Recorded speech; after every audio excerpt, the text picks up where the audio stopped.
तो my dear friends, welcome back to Gyan Sagar. My self प्रेरणा दशवंती। और आज हम लोग देखेंगे महामैराथन क्लास। महामैराथन किस चीज का भाई? तो यूनिट 2 का, जो कि आपका वेरी वेरी इंपॉर्टेंट है, हिंदी व्याकरण है। आप अच्छे से एक बार क्या कीजिए, सिलेबस को देख लीजिए। ओके, देखिए हमारे यूनिट 2 में क्या क्या है। संधि है, समास है, वर्ण है, वाक्य है, शुद्धि, वाक्य शुद्धि है, ठीक है, मुहावरे है, लोकोक्ति है, कारक है, विभक्ति है, उपसर्ग है, प्रत्यय है, पल्लवन है, संक्षेपण और अनेक शब्द के लिए एक शब्द है। तो इसमें आज हम लोग सारे में कुछ हर एक टॉपिक से क्या करेंगे, 10-10 क्वेश्चन करने का प्रयास करेंगे, जिससे आपका एग्जाम क्या हो, अच्छा जाए। ठीक है, चलिए तो मैं वीडियो को पॉज करती हूँ और क्या करती हूँ, क्वेश्चन। चलिए भाई, तो हम पहले क्या करेंगे, अनेक शब्दों के लिए एक शब्द। ठीक है, अनेक शब्दों के लिए एक शब्द का मतलब क्या होता है, बहुत सारे शब्द लिखे हुए हैं, इसका मतलब भी क्या होगा, और इसका जो एक शब्द हम लोग लिखेंगे, इसका अर्थ और इसका अर्थ दोनों का क्या होगा, सेम होगा। अब समय बचाने के लिए, वाक्य को और ज्यादा प्रभावी बनाने के लिए हम लोग क्या करते हैं, अनेक शब्दों के बदले वो वाला शब्द यूज करते हैं। इससे आपका क्या होता है, टाइम सेव होता है। चलिए, तो हम लोग पहला क्वेश्चन करते हैं कि हमारा पहला क्वेश्चन क्या है। तो जो कभी ना मरे, जो कभी ना मरेगा वो क्या कहलाएगा भाई, अमर। ठीक है, और उसके बाद जो ईश्वर में विश्वास करता हो, जो ईश्वर में आस्था रखता हो, वो क्या कहलाएगा, आस्तिक हो। जो भगवान को मानता हो, क्या कहलाएगा, आस्तिक कहलाएगा। जो ईश्वर में विश्वास नहीं करता हो, क्या कहलाएगा, नास्तिक कहलाएगा। फिर जो दूसरों का भला करे, जो दूसरों का भला करता है, वो क्या कहलाता है, परोपकारी कहलाता है। और हम सबको क्या करनी चाहिए, दूसरों की भलाई करनी चाहिए।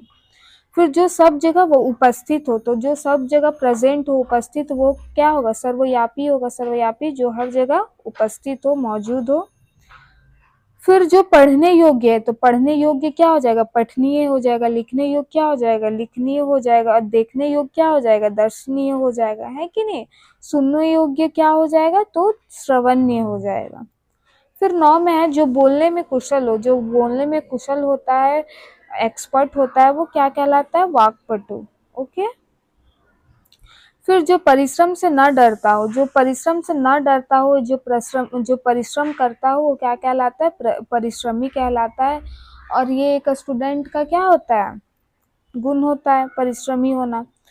फिर देखिए, जो पहले जन्मा हो, जैसे आपका भाई पहले आपसे जन्मा हो, तो क्या कहलाएगा, ज्येष्ठ कहलाएगा। और जो बाद में जन्मता है, जो छोटा होता है, वो क्या कहलाता है, कनिष्ठ कहलाता है।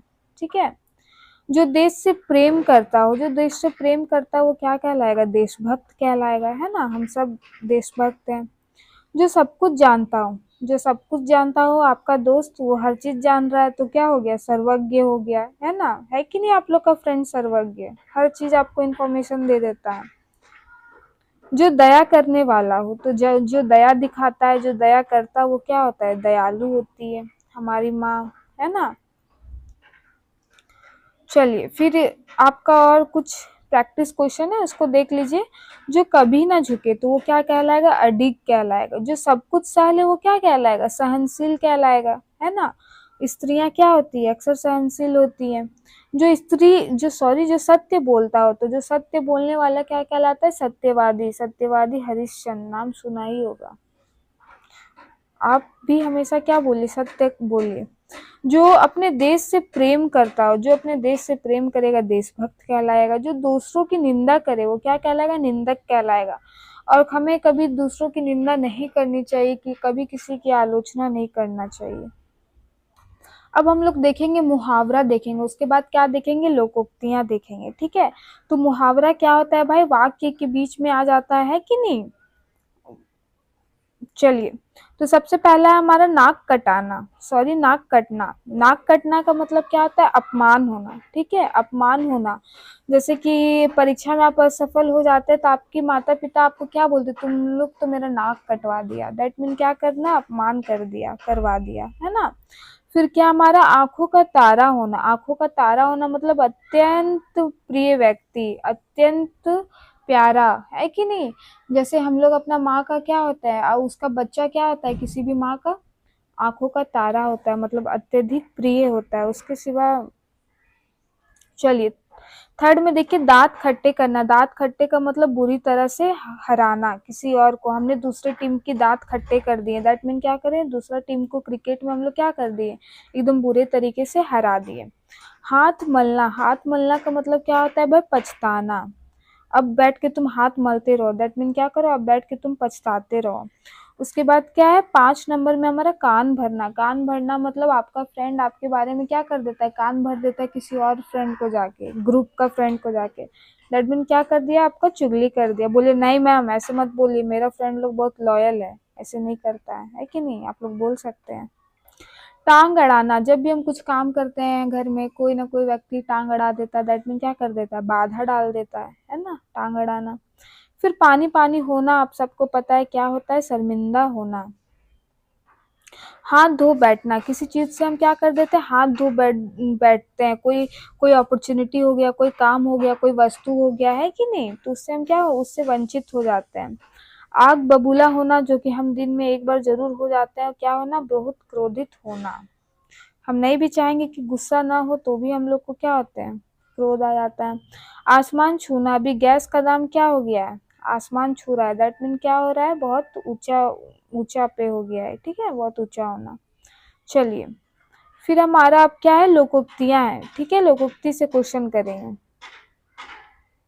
और इसका कोई क्या है, जो जनता जो ग्रामीण ये में बोला जाता था, उसी को क्या कर दिया, लोकोक्तियां, फेमस डायलॉग बोल सकते हैं, ठीक है, लोकोक्तियां बन जाता है हमारा।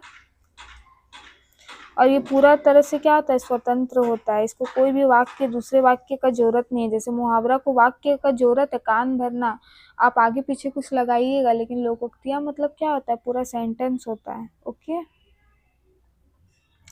चलिए, तो हमारा क्या है, जैसी करनी वैसी भरनी। दैट मीन जैसा हम काम करेंगे उसी वैसा ही हमें क्या मिलेगा, फल मिलेगा। जैसे हम अपने बच्चा को देंगे, जैसे अपने बच्चा को हम क्या करेंगे, स्टार्टिंग में हम जैसे उसको क्या बोलते हैं उसको, याद आ गया, संस्कार। जैसे शिक्षा देंगे, संस्कार देंगे, वो बड़े होके भी वो क्या करेगा, वही करेगा, है ना। चलिए, अब पछतायत होत क्या, जब चिड़िया चुग गई खेत। अब पछतायत होत क्या, जब चिड़िया चुग गई खेत। दैट मीन क्या, अब अवसर निकल जाने के बाद उसमें पछताना क्या है, व्यर्थ है। कोई भी काम हम लोग ये करते हैं नहीं होता है, तो अब उसको क्या है, पछताने से कोई फायदा नहीं है, व्यर्थ है, यही इसमें बताना चाहता है। फिर क्या, घर का भेदी लंका ढाए। दैट मीन ये विभीषण के लिए बोला गया था, है कि नहीं, वो अपने भाई के बारे में जाके सब बता दे रहा था। मतलब क्या हो जाता है, अपना ही व्यक्ति क्या करता है, सबसे अधिक हानि पहुंचाता है। फिर हमारा नाच न जाने आंगन टेढ़ा, मतलब अपनी कमी दूसरों पर थोपना। आपको डांस करने नहीं आ रहा है तो आप बोल दे रहे आंगन टेढ़ा है। आपको मोबाइल चलाने नहीं आ रहा है तो आप बोल दे रहे मोबाइल खराब है। आपको लिखने नहीं आ रहा है तो बोल दे रहे पेन खराब है। दैट मीन क्या कर रहे हैं, नाच न जाने आंगन टेढ़ा, दूसरों पर गलती थोप दे रहे हैं। फिर हमारा ऊँट के मुंह में जीरा, मतलब आवश्यकता की तुलना में क्या होता है, बहुत कम। आप हमको एक रसगुल्ला खिलाइएगा तो मेरा पेट नहीं भरेगा, है कि नहीं। चलिए, एक और एक 11 होना मतलब एकता में शक्ति होना। एक और एक 11 हो जाना मतलब एकता में शक्ति होती है, ठीक है। दूध का जला छाछ भी फूक फूक कर पीता है। दैट मीन जो एक बार धोखा खाने के बाद क्या करता है, वो व्यक्ति बहुत सावधानी तरीके से चलता है ना। चलिए, देर आए दुरुस्त आए। देर आए दुरुस्त आए मतलब देर से ही लेकिन ठीक काम होना चाहिए, है ना।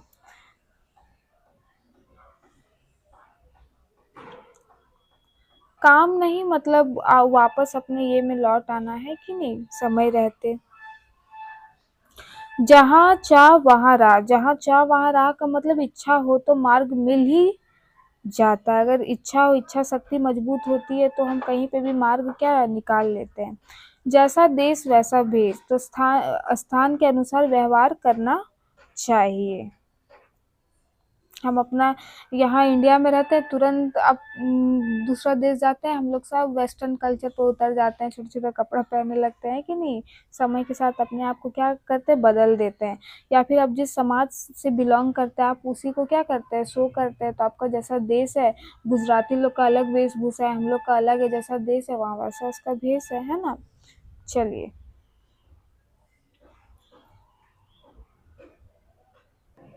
चलिए अब हम पढ़ेंगे, क्या पढ़ेंगे, संधि पढ़ेंगे, ठीक है।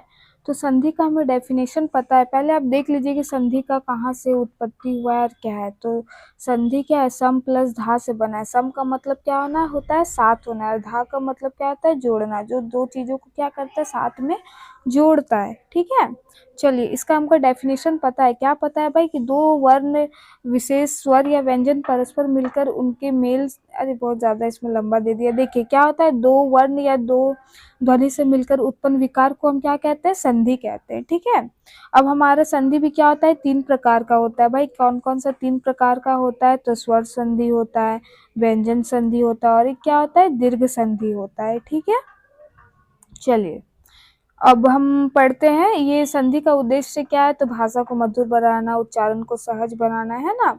देखिए यहाँ पे आपका यहाँ पे प्रकार तीनों दिया हुआ है, क्या क्या प्रकार होते हैं अब हम बता दिए हैं। स्वर होता है, व्यंजन होता है और विसर्ग होता है। ठीक है, तो चलिए हम लोग स्वर संधि पढ़ते हैं। तो स्वर संधि में क्या होता है भाई, जब दो स्वर के मेल से उत्पन्न ध्वनि में परिवर्तन, उसे स्वर संधि कहते हैं। जब दो समान स्वर मिल जाते हैं, ठीक है, समान स्वर मिल जाते हैं तो क्या होता है, स्वर में परिवर्तन आ जाता है, उसी को क्या कहते हैं, स्वर संधि कहते हैं। फिर देखिए स्वर संधि के कितने प्रकार होते हैं, तो चार है टोटल। दीर्घ संधि, गुण संधि, वृद्धि संधि और यन संधि, ये भी आपको याद रखना है। दीर्घ संधि में देखिए क्या होता है, तो अ प्लस अ मिलके समान स्वर मिलके क्या आ हो जाते हैं, ई मिलके बड़ी ई हो जाते हैं, ऊ मिलके ऊ हो जाता है। ठीक है, इसका उदाहरण देख लीजिए, विद्यालय है, गिरीश है ना। यहाँ देखिए लिखा हुआ है क्या होता है भाई, दीर्घ संधि में समान स्वर मिलकर दीर्घ हो जाते हैं। ओके, गुण संधि में क्या होता है हमारा, गुण संधि में देखिए अ प्लस आ और ई मिलके क्या बन जाते हैं, ए बन जाते हैं, और अ आ प्लस उ मिलके क्या हो जाते हैं, ओ। एक साथ नहीं, अलग अलग, इसके साथ ये भी आएगा और आ के साथ उ भी आएगा। तो ठीक है, एग्जाम्पल में राजेंद्र, राजा जोड़ इंद्र, राजेंद्र, लोक जोड़ उपकार, लोकोपकार, है ना। यहाँ से अ और ई मिलके क्या है, ए का हो रहा है ना, देखिए बीच में राजेंद्र में निर्माण। चलिए वृद्धि संधि क्या हमारा, इसमें वृद्धि में जैसे वहां पे क्या था, अ प्लस ई मिलके ए बन रहा था यहाँ पे। ठीक है, तो इसका एग्जाम्पल क्या हो जाएगा, सदा प्लस एव, सदैव, मह जोड़ औषधि, महोषधि। ठीक है, चलिए फिर यन संधि क्या है भाई, तो जब ई उ के बाद स्वर आता है तो वे क्या क्रमशः ए वो में बदल जाते हैं। इसका एग्जाम्पल देख लीजिए, अति प्लस अधिक, तो अत्यधिक हो जाता है ना, सु प्लस अस्ति, स्वस्ति हो जाता है। फिर व्यंजन संधि देखिए हमारा क्या है, तो जो दो व्यंजनों के मेल से ध्वनि परिवर्तन होता है उसे व्यंजन संधि कहते हैं। क्या होता है भाई, दो व्यंजन मिलकर क्या हो जाता है, ध्वनि परिवर्तन हो जाता है व्यंजन के कारण। तो देखिए यहाँ पे हमारा सत प्लस जन क्या हो रहा है, त प्लस ज मिलके यहाँ पे परिवर्तन आ रहा है ना, तो क्या हो जा रहा है, सज्जन हो जा रहा है। तत्व जोड़ त्व क्या हो जा रहा है, तत्व हो जा रहा है। दिग जोड़ गज, दिग्गज हो रहा है ना। चलिए विसर्ग संधि तो आपको सबसे इजी लगेगा चुनने में, है ना, इसका कोई ये नहीं है।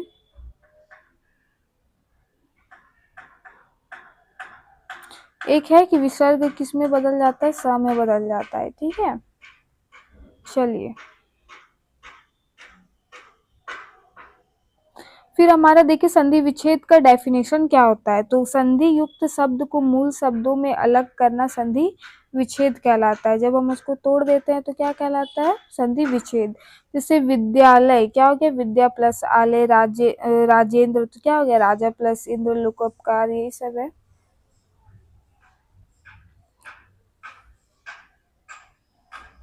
यहाँ पे आपका कंक्लूजन दिया हुआ है, क्या संधि में क्या होता है, ध्वनि परिवर्तन होता है, तीन प्रकार होता है इसका। फिर स्वर संधि का चार है हमारा, यन, गुण, दीर्घ, है ना।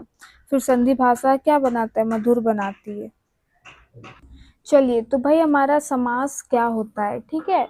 तो यहाँ पे हमारा क्या होता है, समास दो या दो से अधिक शब्दों को मिलाकर एक नया संक्षिप्त और अर्थपूर्ण शब्द बनाया जाता है, तो उसे समास कहते हैं। जब दो या दो से अधिक शब्दों को मिलाकर एक शब्द का निर्माण करते हैं और वो क्या होता है, नया होता है, और वो क्या होता है, अर्थपूर्ण होता है, ये नहीं कि जो मन सो है, तो वो क्या कहलाता है, समास कहलाता है। ठीक है, चलिए तो अब हमारा है कि समास के कितने प्रकार होते हैं, तो यहाँ पे 5 है, लेकिन क्या है, 6 होता है। ठीक है, क्या क्या है भाई, तो हमारा सबसे पहला आता है क्या, अवयवी भाव समास। ओके। फिर तत्पुरुष समास, कर्मधारय समास, द्वंद्व समास, बहुब्रीहि समास, और एक यहाँ पे क्या छूटा हुआ है, द्विगु समास। ठीक है, क्या छूटा हुआ है, द्विगु समास। आपको एक टेक्निक बताए थे, अब तक दर्द, याद होगा आप लोग को, अब तक दर्द, अ से अव्ययीभाव, ब से बहुब्रीहि है ना, त से तत्पुरुष।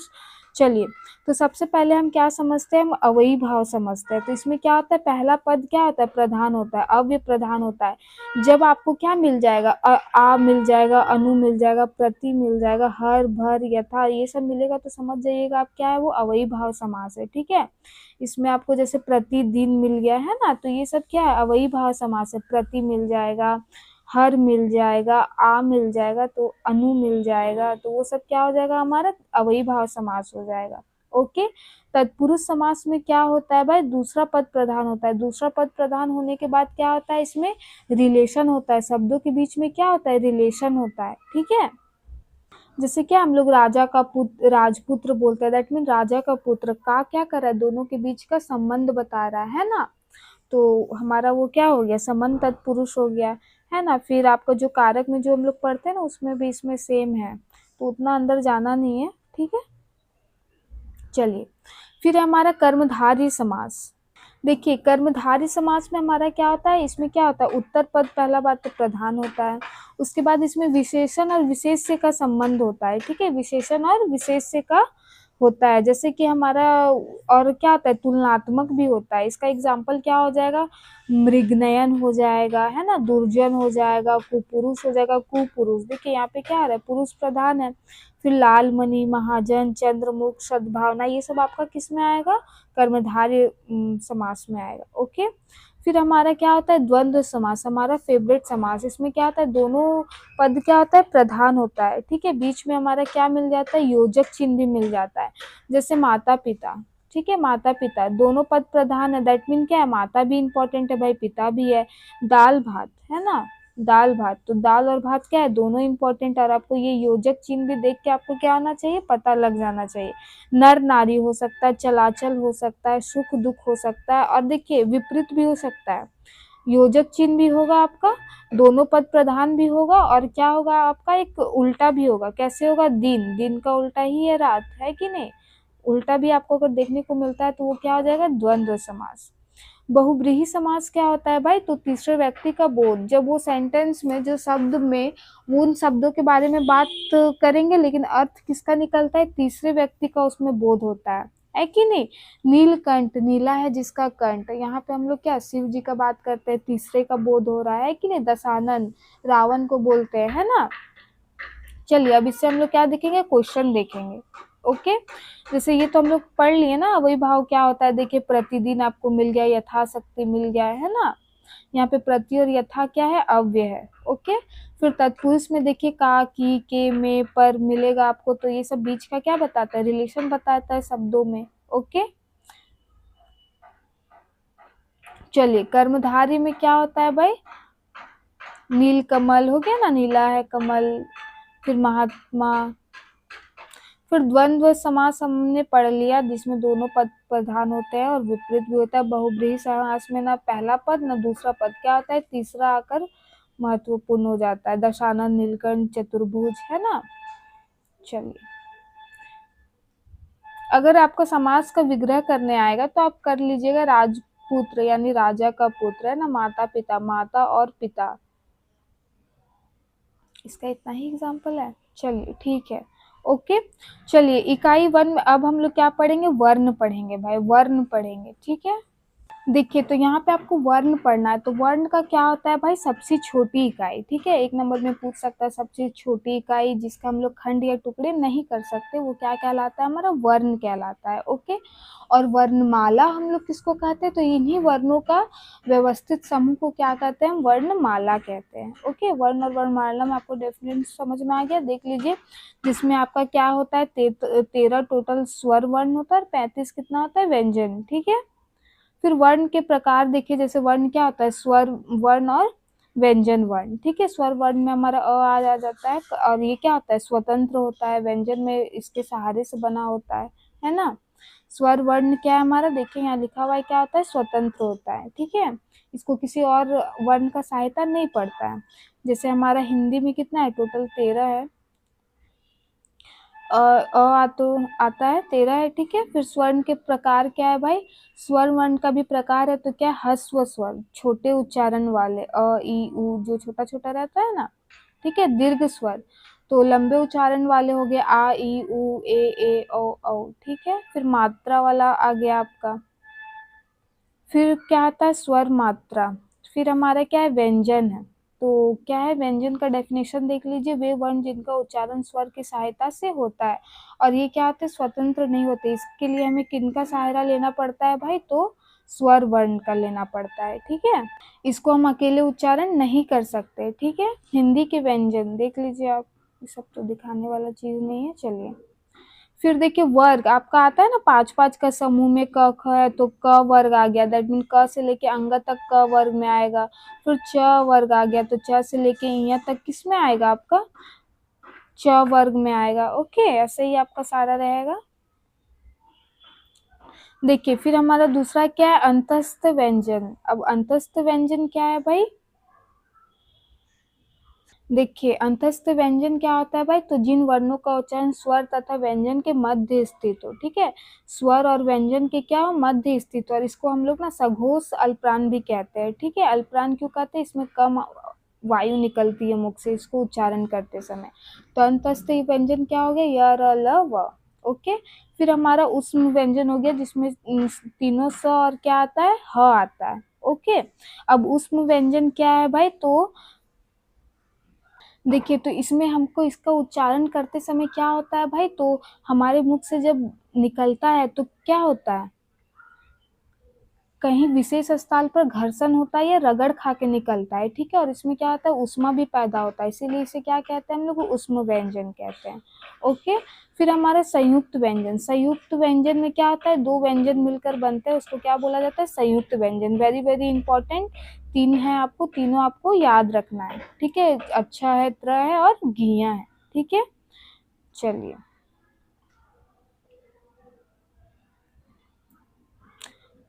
अब हमें क्या पढ़ना है, वाक्य शुद्धि, ठीक है। चलिए वाक्य शुद्धि पढ़ते हैं, वाक्य शुद्धि क्या है। तो वाक्य का अर्थ सबसे पहले हम लोग को पता है, शब्दों के समूह को हम लोग क्या कहते हैं, वाक्य कहते हैं। ओके। अब वाक्य शुद्धि मतलब जो भी उसमें गलतियां हैं उसको क्या करना, शुद्ध करना। अब क्यों है भाई, स्पष्ट बनाने के लिए, कम्युनिकेशन को और भी प्रभावशाली बनाने के लिए, है ना। चलिए अब अशुद्धि कैसे कैसे आ सकता है, ठीक है। वाक्य में हम लोग, वाक्य अशुद्धि में उसको क्या क्या, किन चीजों के कारण उसमें दोष रहता है, तो देखिए लिंग संबंधी त्रुटि, ठीक है। लिंग संबंधी, स्त्रीलिंग पुल्लिंग में हम लोग गलती कर देते हैं ना। फिर वचन संबंधी हो सकता है, पुरुष संबंधी, कारक संबंधी, काल संबंधी, पदक्रम संबंधी, या फिर क्रिया संबंधी त्रुटि। ओके, 7 प्रकार का इसमें दिया हुआ है, क्या क्या है, लिंग से भी हो सकता है, वचन, पुरुष, कारक, काल, पदक्रम और क्रिया, ठीक है। अब हम लोग क्या करेंगे, यहाँ पे लिंग संबंधी त्रुटि को का एग्जाम्पल देखेंगे। तो जब पुल्लिंग स्त्रीलिंग का सही प्रयोग ना हो, ठीक है, मुझे भूख लगा है, तो ये क्या हो गया, गलत हो गया। ओके, शुद्ध क्या है, मुझे भूख लगी है।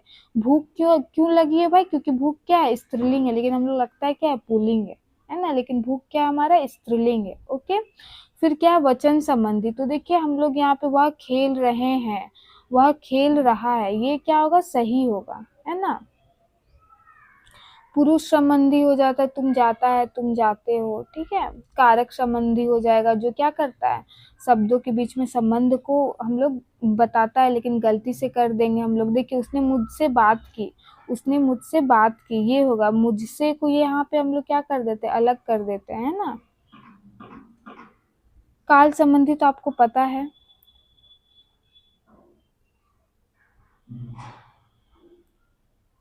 चलिए। फिर हमारा, हमने मुहावरा तो कर लिया। देखिए तो हमारा यहाँ पे क्या है, कारक पहले हम लोग समझेंगे, क्या कारक होता क्या है, कारक की परिभाषा क्या है। तो आप इसकी उत्पत्ति देख लीजिए, संस्कृत धातु क्रि से आया, जिसका अर्थ क्या होता है, करना। ओके। अब देखिए कारक की परिभाषा क्या है, संज्ञा या सर्वनाम का क्रिया के साथ जो संबंध होता है उसे कारक कहते हैं। संज्ञा या सर्वनाम का क्रिया के साथ जो भी रिलेशन होता है वहाँ पे ये बताता है, कौन बताता है, कारक बताता है, ठीक है। चलिए तो हमारा कारक का देखिए ये है आपका चिन्ह क्या क्या है और कारक क्या क्या है। तो पहला है कर्ता, चिन्ह क्या है ने, ठीक है। कर्ता जो, और कर्ता कौन कहलाता है भाई, जो कार्य करने वाला होता है उसे हम क्या कहते हैं, कर्ता कहते हैं, ठीक है। फिर देखिए हमारा है कर्म, कर्म का चिन्ह क्या है कि को रहना चाहिए, आपको याद रहना चाहिए मुंह पे, कर्ता ने कर्म को, कर्ण से, संप्रदान को, के लिए, अपदान से, है ना। तो कर्म क्या होता है, जिस जिस पर कार्य हो या फिर जिस पर कार्य का क्या हो, प्रभाव पड़े, उसे क्या कहते हैं, हम कर्म कहते हैं। कर्ण क्या है भाई, तो कर्ण का चिन्ह क्या है, से, और वो क्या होता है, साधन होता है, ठीक है। साधन दैट मीन जिसमें क्या सहायता, मैं पेन से लिखता हूँ तो यहाँ लिखने का साधन कौन बना हुआ है, हमारा पेन बना हुआ है, ओके। फिर हमारा देखिए यहाँ पे क्या है, संप्रदान है, संप्रदान में का चिन्ह क्या है, को के लिए, ठीक है। और ये क्या होता है, जिसके लिए क्या हो रहा था, कार्य हो रहा होता। अपदान से, अपदान का चिन्ह क्या है, से, जिसमें हमारा क्या है, अलगाव की भावना, पेड़ से पत्ता गिर रहा है, से क्या है भाई, यहाँ पे हमारा अलगाव का भावना दे रहा है, ठीक है।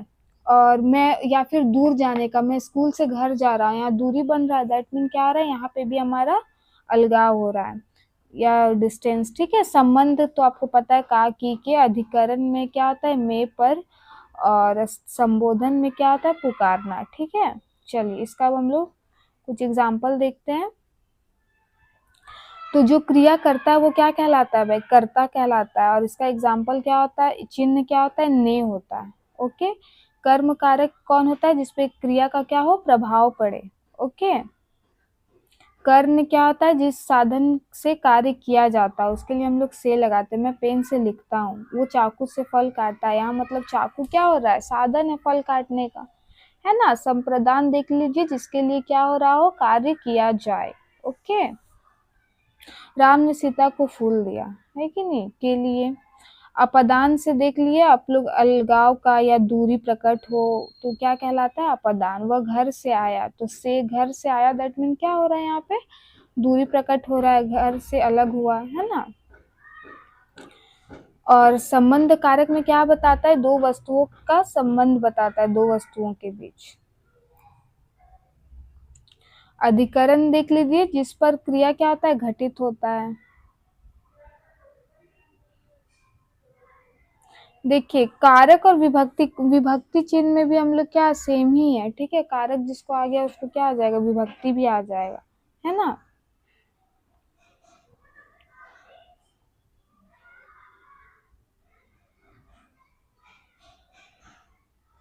देखिए अब हम लोग क्या देखते हैं, विभक्ति क्या होता है, तो ये क्या बताता है, संज्ञा या सर्वनाम के साथ लगने वाले चिन्ह जो उनके कारक संबंध को स्पष्ट करे, उन्हें क्या कहते हैं, विभक्ति ही कहते हैं, है ना।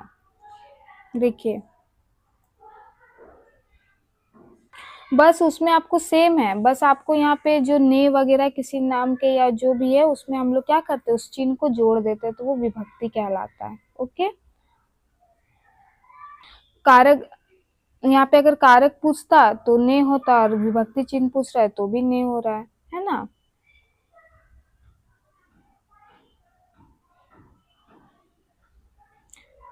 ये सातों आठों आपको याद रखना है, तभी हो पाएगा, नहीं तो नहीं हो पाएगा, वो हार्ड हो जाएगा आपके लिए। फिर चलिए हम लोग उपसर्ग पढ़ते हैं, उसके बाद प्रत्यय पढ़ेंगे, फिर संक्षेपण क्या होता है और पल्लवन क्या होता है वो देखेंगे, फिर आपका क्लास खत्म हो जाएगा, ठीक है। तो देखिए उपसर्ग क्या होता है भाई, जो शब्दों के आगे लगकर उस शब्द का क्या बदल देता है, अर्थ को बदल देता है। जब उस शब्द का आगे लगकर क्या करता है, दूसरे उसका अर्थ बदल देता है, तो वो क्या कहलाता है, उपसर्ग कहलाता है। और जो पीछे लगकर अर्थ बदलता है किसी शब्द के, तो वो क्या कहलाता है, प्रत्यय कहलाता है, ओके। और ये सब क्या होता है, स्वतंत्र शब्द नहीं होता है, अर्थ को बदल देता है ना। उपसर्ग की क्या आवश्यकता है भाई, तो नए शब्द का निर्माण करते हैं इससे हम, है ना। चलिए उपसर्ग के कितने प्रकार है, तो दो प्रकार है, संस्कृत उपसर्ग होता है और एक हिंदी उपसर्ग होता है, ठीक है। देखिए अ उपसर्ग लगा के अगर आपको बोल देगा बनाने के लिए, तो क्या हो जाएगा, अ प्लस असत्य, ठीक है। तो अ प्लस सत्य लगा दिए तो क्या बन गया, असत्य बन गया, क्या हुआ, अर्थ चेंज हो गया है कि नहीं। सत्य में अगर हम अ लगा दिए, अ का मतलब होता है नहीं, ठीक है, तो लगा दिए तो क्या बन गया, सत्य बन गया। फिर अनु, अनु का मतलब क्या हो गया, नहीं, सॉरी, पीछे होता है और शासन में लगा दिए तो क्या हो गया, अनुशासन हो गया। प्र लगा दिए गति तो क्या हो गया, प्रगति हो गया। फिर परि से अगर बोलेगा कोई वर्ड बनाने तो परिक्रम हो जाएगा। नीर से क्या हो जाएगा, निराशा हो जाएगा। सु मतलब क्या होता है, अच्छा, सुपुत्र हो जाएगा। दू लगा के हम लोग क्या बना सकते हैं, दुख बना सकते हैं, है कि नहीं। उप लगा के क्या बना सकते हैं, उपकार बना सकते हैं। किसी शब्द के साथ जोड़ दिया, अर्थ बदल गया, है ना। अब देखिए और भी है, तो बे के साथ अगर आप लगाना चाहेंगे तो बेकार हो गया, बदनाम हो गया, सहयोग हो गया, गैर कानूनी हो गया, अत्यधिक हो गया, है कि नहीं। ये सब है अपना अलग अलग। देखिए अब इसको अ प्लस योग्य को क्या हो जाएगा, अयोग्य हो जाएगा। ठीक है, प्र प्लस चार का मतलब क्या हो, प्रचार, दैट मीन फैलाना, स्प्रेड करना। ठीक है, निर्जल मतलब बिना जल के। परिवार मतलब तो आप लोग को पता ही है, अनुकूल मतलब पक्ष में, फेवर में। ठीक है, ये सब आपका काम का नहीं है। देखिए प्रत्यय, प्रत्यय मतलब जो पीछे आए। ठीक है, जो पीछे आए, पीछे लगकर शब्द का क्या बदल देता है, अर्थ बदल देता है और एक नए शब्द का क्या करता है, निर्माण करता है कि नहीं। चलिए, मूल शब्द जैसे पढ़ है और शब्द क्या है, नी है, तो हम लोग लगा सकते हैं प्रत्यय नी है तो क्या बना सकते हैं, पठनीय बना सकते हैं, है कि नहीं। ता लगाकर बहुत सारा लिखता, पढ़ता, खाता, सोता, लिख, लिख अगर आपका मूल शब्द है और उसमें आप त लगा देते हैं तो क्या हो जाता है, लिखित हो जाता है। आहट लगा देते हैं तो लिखावट हो जाता है कि नहीं। बहुत सारा है, आप लोग बेसिक समझ लीजिए, है ना।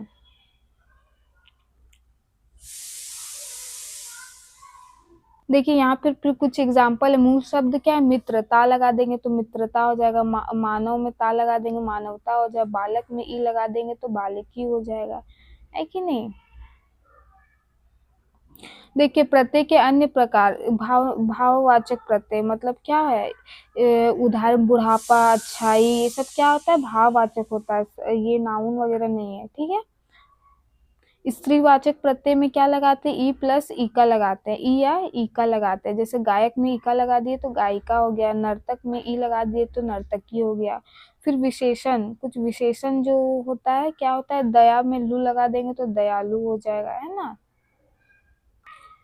देखिए अब हम लोग क्या पढ़ेंगे, पल्लवन क्या होता है। ठीक है, वेरी वेरी इंपॉर्टेंट कि पल्लवन क्या होता है। तो पल्लवन क्या होता है, जब कोई व्यक्ति क्या करता है, अपने विचार को जब विस्तार से लिखता है तो उसको क्या कहलाता है, वो पल्लवन कहलाता है। ठीक है, एक बार इसका डेफिनेशन आप देख लीजिए क्या होता है।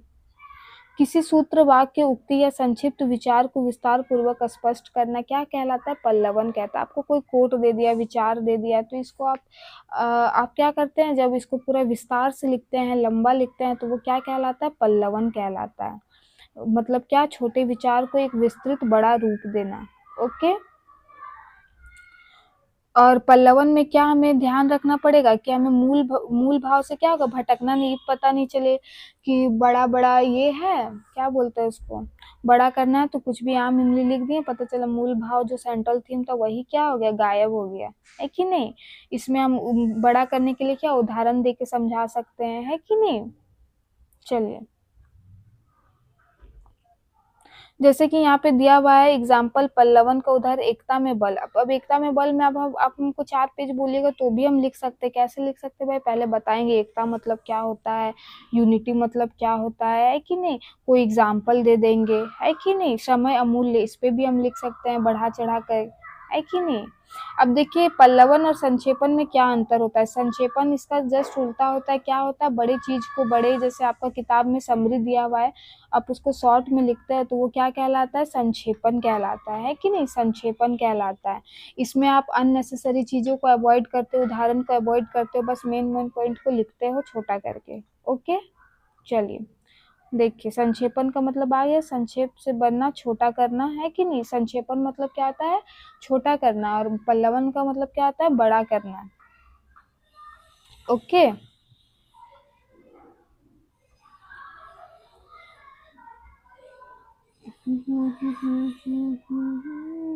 यही है बस, आपका इतना काफी है। संक्षेपण का मतलब क्या आता है कि छोटा करना, पल्लवन का मतलब क्या आता है किसी भी विस्तार से किसी विचार को क्या करना, बड़ा करना। ठीक है, चलिए, thank you for watching, have a nice day, all the best for your exam. ठीक है, और होप वीडियो आपके लिए हेल्पफुल रहेगा। जस्ट ओनली 60 रुपीज में आपको ज्ञान सागर में मिलेगा, बाय कर लीजिएगा, करना होगा तो। Okay, bye.